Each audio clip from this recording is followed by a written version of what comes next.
रात की खामोशी में जब सितारे अपनी रोशनी से आसमां को सजाते हैं, और हर तरफ एक अजीब सा सुकून होता है।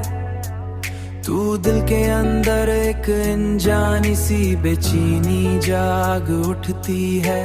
तू दिल के अंदर एक अनजानी सी बेचैनी जाग उठती है।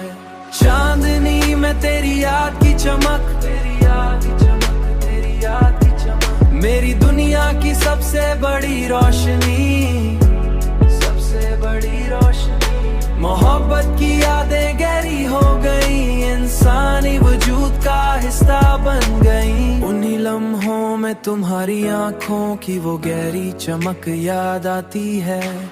उन्हीं लम्हों में तुम्हारी आंखों की वो गहरी चमक याद आती है, जो कभी मेरी दुनिया की सबसे बड़ी रोशनी हुआ करती थी।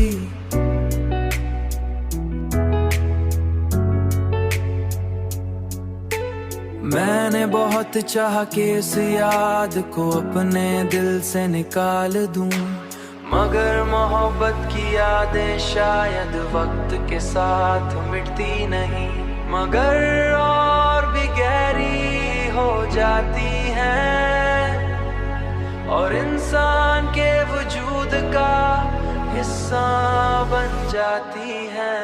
चांदनी में तेरी याद की चमक, तेरी याद की चमक, याद की चमक, मेरी दुनिया की सबसे बड़ी रोशनी, सबसे बड़ी रोशनी। मोहब्बत की यादें गहरी हो गई, इंसानी वजूद का हिस्सा बन गई।